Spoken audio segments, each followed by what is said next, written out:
Bon, salut à tous et toutes, je fais de l'inclusif, hein, histoire de ramener un petit peu plus de monde là. Mais c'est pas aujourd'hui que ça va commencer les filles, je pense, à arriver sur la chaîne parce que je vais vous faire une petite vidéo pour le combat entre Conor et Khabib, ou Habib, ou Kebab, comme ça vous plaît. Pourquoi je fais cette petite vidéo? Déjà parce que quand tu es un opportuniste comme moi, quand tu vois une vague, même si c'est la fin de la vague, tu la prends quoi. Tu sais que tu vas t'éclater un petit peu. C'est un peu tard pour faire la vidéo, je vous l'accorde, mais la vraie raison pour laquelle je veux la faire, c'est pour vous donner les éléments qui vont vous permettre d'apprécier le combat à sa juste valeur et de savoir ce qui se passe à chaque instant. Quel est le constat de départ? Quel est le truc que tout le monde a compris? Khabib est meilleur au sol, Conor est meilleur debout. Et si le combat va au sol, Khabib risque de gagner très très fortement. Voilà, je pense que tout le monde a compris ça. Sachez qu'un autre truc de base que j'aurais pas besoin de détailler parce que c'est quelque chose qu'on sait aussi, c'est que la condition physique des combattants va jouer un grand rôle dans ce combat-là. Khabib, il est infatigable et sa force reste la même du début à la fin. Des fois, on a même l'impression qu'il est de plus en plus fort au fur et à mesure que le combat avance, alors que Conor a tendance à fatiguer. C'est le propre de beaucoup de personnes comme lui qui ont un profil très explosif, très en force-vitesse, quoi. C'est-à-dire que pendant 2 ou 3 rounds, il va réussir à avoir du punch et à être vachement précis. Sur 2 rounds, on va dire. Si ça va dans le 3e, 4e, 5e, ça devient beaucoup plus difficile pour Conor de tenir la distance. Ça devient beaucoup plus dur pour lui, sûrement, de résister aux amenés au sol. Ça devient plus dur pour lui de toucher bien au menton, de contrer. On va en reparler peut-être plus en détail après. Mais moi, ce que je veux faire, c'est vous dire ce qui va se passer à chaque moment de ce combat pour que, quand vous allez le regarder, vous puissiez vous rendre compte de tout ce qui se passe à chaque instant. Parce que dans chaque position, dans chaque domaine, à chaque distance, il y a des spécificités que je vais essayer de vous expliquer. La première chose, on va parler de quand ces deux personnes vont être debout, au moment où la cloche va sonner. Bing! Au tout début du combat. Ils seront à distance. Ce qu'on appelle à distance, c'est quand un combattant doit détendre totalement le bras pour toucher son adversaire. Voilà. C'est très dangereux pour Khabib. Ce moment-là est extrêmement dangereux pour Khabib. Conor, en début de combat, il est capable de contrer, que ce soit en avançant, en reculant, en utilisant vos mouvements.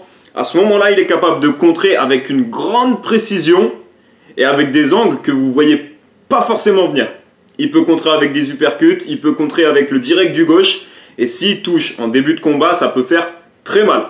Donc, premier moment clé où on va peut-être avoir le rythme du combat qui va devenir apparent sous nos yeux.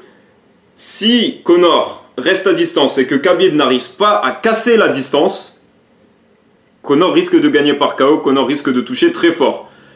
Cependant, j'utilise des mots à 3 syllabes les mecs, cependant ne vous attendez pas à voir Conor envoyer trop les jambes. Parce qu'il a beau être plus fort que Khabib debout, si Khabib saisit une jambe de Conor, ça ira au sol. Si Khabib saisit la jambe de n'importe qui, le combat ira au sol. Conor n'enverra pas ses jambes dans ce combat. Ou alors ce sera peut-être des low kicks. Voilà, c'est quelque chose qui peut se passer. Des high, des middle, ce serait très risqué. Il peut le faire, on ne sait jamais à quoi s'attendre avec lui, mais ce serait très risqué.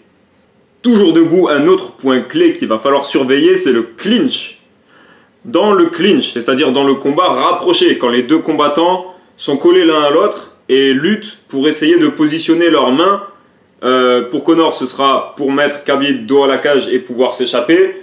Pour Khabib, ce sera pour ceinturer Conor et l'amener au sol.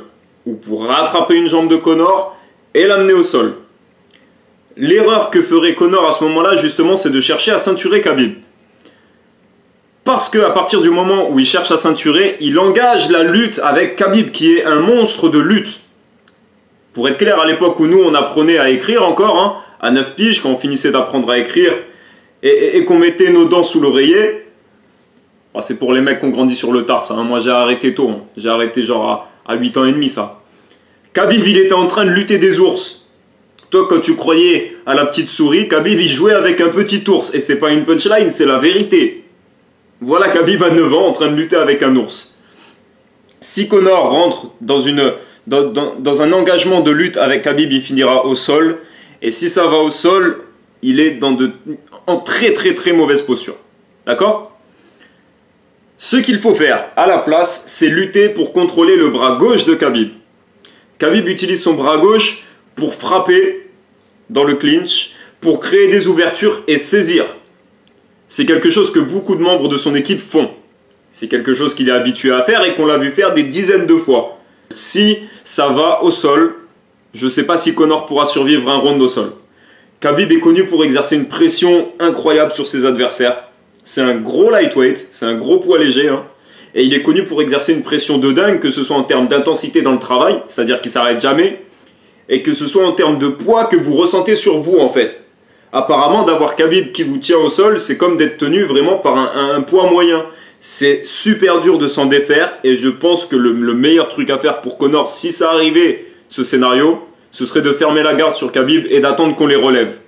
Mais Khabib va tellement travailler au sol que ce sera presque impossible à faire. Après avoir vu ces points clés, on peut parler du sol à proprement parler. Il a le niveau au sol pour soumettre Conor, surtout s'il lui met des coups avant et que ça l'épuise. Conor, on l'a déjà vu donner son dos. On l'a déjà vu clincher aussi, c'est quelque chose qui est important, j'y viens dans une minute. Mais le sol sera vraiment l'endroit où Conor sera en danger. Voilà, si il peut l'éviter tout le combat, ce serait bien. Je ne pense pas qu'il sera capable d'éviter les amener au sol de Khabib, qui a réussi à emmener des lutteurs bien plus forts que Conor. Une des autres choses que vous allez pouvoir regarder, debout, un autre point clé, c'est si Conor se met à reculer. Khabib a tendance à suivre ses adversaires qui reculent, mais à les suivre vite et à envoyer des grands crochets qui le laissent très ouvert. S'il suit Conor en essayant de le frapper, je suis sûr à 90% que Conor va le contrer. La boxe de Conor est nettement supérieure à celle de Khabib. Si Khabib le suit en ligne droite, il se fera contrer. Il prendra peut-être un KO. Ce que doit faire Khabib, c'est couper la trajectoire de Conor. Si Conor est en train de reculer en allant sur la droite, il faut que Khabib tourne dans la trajectoire de Conor pour l'empêcher de continuer à avancer. Il ne faut surtout pas qu'il le suive dans sa course, parce que ça devient très dangereux. Conor, il est capable de se planter sur ses appuis et d'envoyer un direct du gauche qui peut sonner Khabib. Donc voilà, je pense que j'en ai fini. Dites-moi si cette analyse vous a plu. N'hésitez pas à faire vos petits pronostics en dessous là. Et surtout dites-moi si j'ai loupé des points clés. Parce qu'il y a des choses dont j'ai pas parlé mais qu'on peut aborder. Par exemple la confiance de Khabib, comment elle sera. Les jeux d'esprit qu'arrive à faire Conor quand il rentre dans la tête de ses adversaires. C'est tout plein de trucs que j'ai pas forcément abordé mais qui peuvent compter. Et en attendant, je vous souhaite de vraiment apprécier ce combat et de vous éclater. Et puis à bientôt.